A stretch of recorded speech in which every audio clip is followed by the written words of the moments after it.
Literatura assistida, a leitura que te acompanha.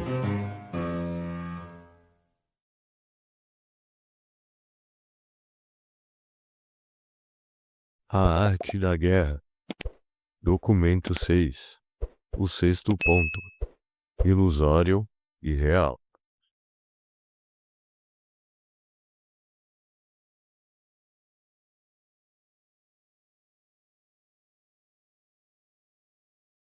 Sun Tzu disse: aqueles que primeiro ocupam o campo de batalha e aguardam o inimigo estão tranquilos. Aqueles que chegam depois e se lançam na batalha estão exaustos. Portanto, o estrategista habilidoso leva o inimigo à sua própria ruína, em vez de ser levado à sua ruína. Para atrair o inimigo por vontade própria, é preciso oferecer-lhe benefícios. Para impedi-lo de vir, é preciso prejudicá-lo. Portanto, pode-se exaurir o inimigo quando ele está à vontade, matá-lo de fome quando está bem alimentado e provocá-lo quando está em repouso. É preciso atacar aonde o inimigo não vai e perseguir onde ele não espera. Aquele que consegue percorrer 1000 li sem se cansar, faz isso atravessando terras desabitadas. Aquele que ataca e tem certeza da vitória ataca onde o inimigo não está defendendo. Aquele que defende e tem certeza da segurança defende onde o inimigo não está atacando. Portanto, o atacante habilidoso induz o inimigo onde se defender. O defensor habilidoso induz o inimigo onde atacar. Sutil, de fato. Tão sutil que é informe. Divino, de fato. Tão divino que é silencioso. Assim, pode controlar o destino do inimigo. Se um inimigo avança e não pode ser defendido, ele ataca seus pontos fracos. Se recua e não pode ser perseguido, move-se rápido demais para ser alcançado.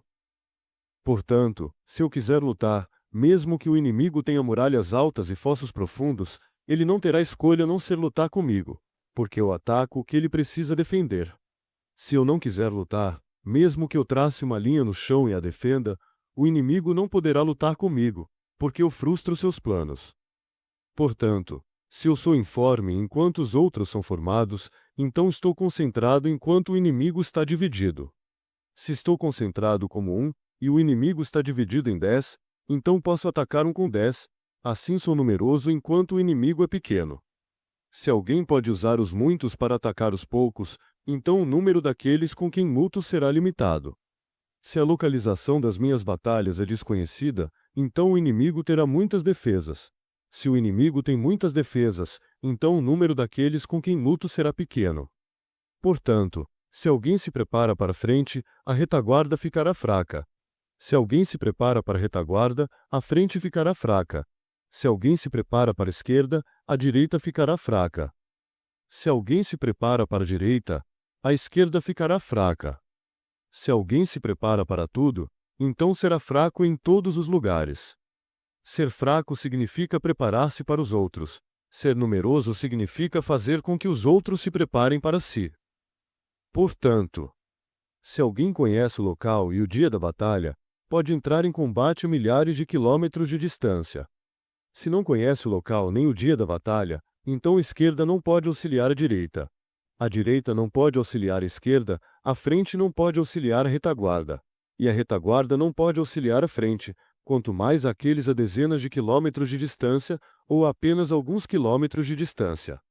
Na minha opinião, mesmo que o exército de Ye seja numeroso, que vantagem isso trará em termos de vitória ou derrota? Ye foi inimigo tradicional do estado de Wu, na região sudeste da China. Portanto, disse, a vitória pode ser assegurada. Mesmo que o inimigo seja numeroso, pode-se fazê-lo relutar e mutar. Ao elaborar estratégias, compreende-se os planos de ganho e perda. Ao agir, compreende-se os princípios do movimento e da imobilidade. Ao moldar, compreende-se as posições da vida e da morte. Ao entrar em combate, compreende-se as áreas de força e fraqueza. Assim, a forma suprema da guerra é a ausência de forma. Quando a ausência de forma é alcançada, nem mesmo os espiões mais astutos conseguem percebê-la, e os mais sábios não conseguem conceber um plano. Ao adaptar-se à forma, pode-se alcançar a vitória sobre as massas, embora as massas não consigam compreendê-la. Todos conhecem a forma pela qual alcançam a vitória, mas ninguém conhece a forma pela qual administra a vitória. Portanto, minhas vitórias não se repetem, mas minhas respostas às formas são infinitas. A estratégia militar é como a água. A água flui ladeira abaixo, evitando terrenos elevados. A vitória militar advém de evitar as forças inimigas e atacar suas fraquezas. O curso da água é moldado pelo terreno, e a vitória militar é alcançada adaptando-se ao inimigo. Portanto, a estratégia militar não possui formação fixa ou forma constante. Aquele que consegue se adaptar às mudanças do inimigo e alcançar a vitória é chamado de mestre estrategista. Assim, os 5 elementos não têm um vencedor constante, as 4 estações não têm posição fixa, os dias têm durações variáveis, e a lua tem suas fases crescentes e minguantes.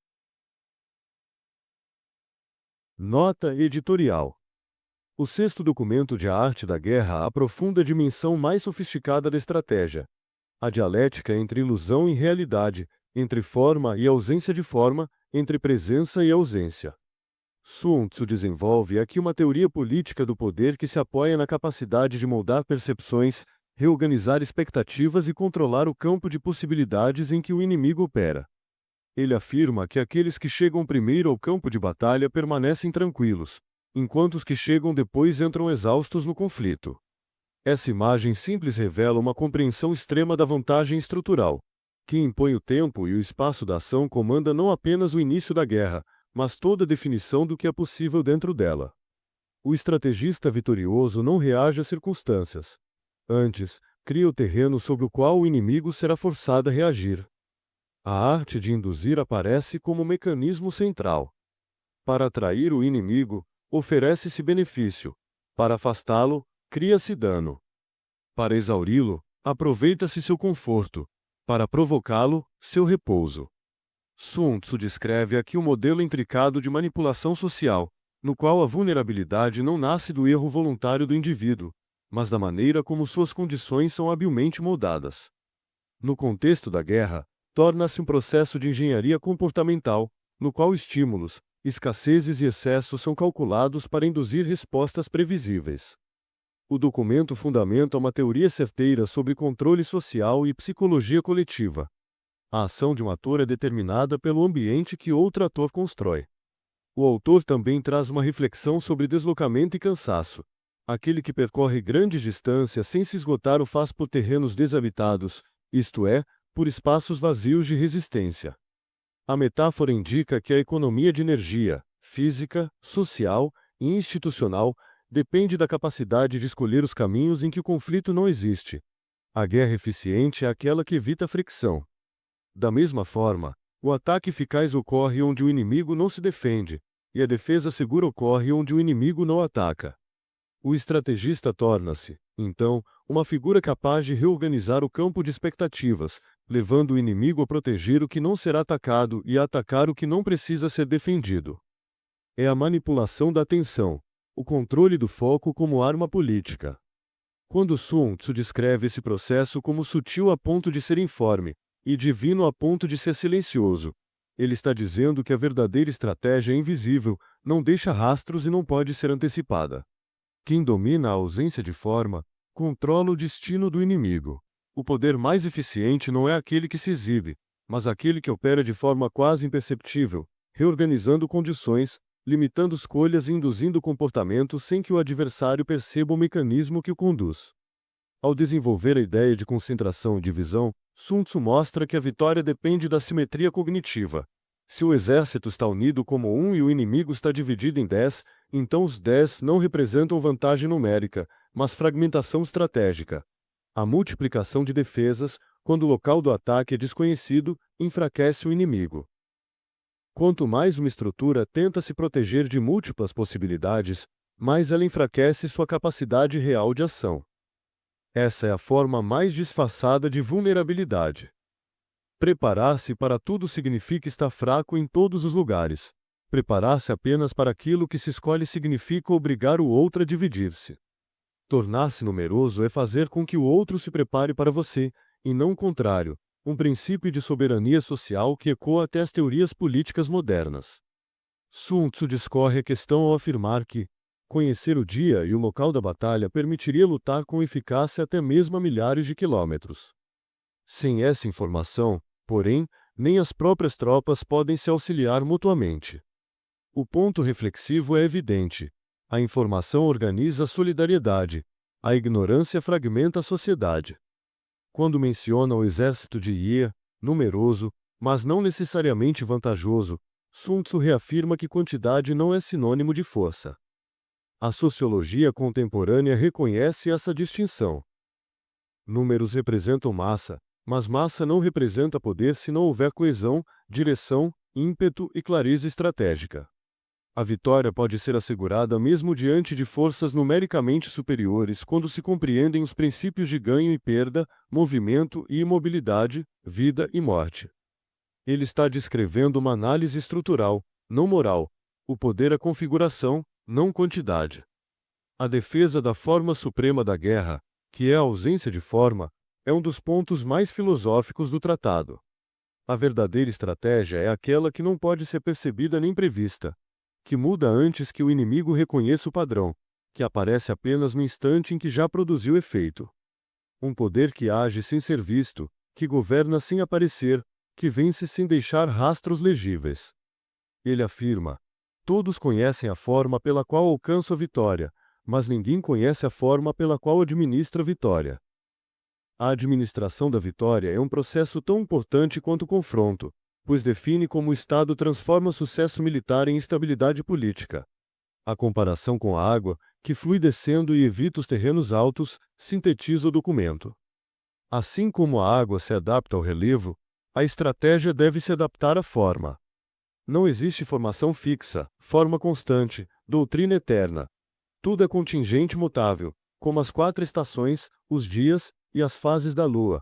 O mundo muda, e a estratégia é a arte de mudar antes do outro. A vitória nasce da adaptação, a derrota nasce da rigidez. Aquele que enrijece sua forma perde antes mesmo de lutar. Sun Tzu transforma a guerra em ciência da adaptação e mostra que o poder mais eficaz é aquele que age sem forma fixa. Tão flexível quanto a água, tão invisível quanto o vento, tão inevitável quanto o tempo.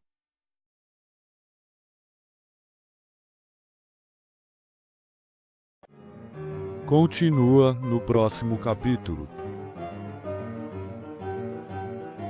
Deixe seu like, comente, compartilhe e inscreva-se. Colabore para manter esse projeto vivo. Envie um Pix escaneando o QR Code na tela. Você também pode apoiar nosso trabalho no Apoia-se. Link na descrição e no primeiro comentário fixado.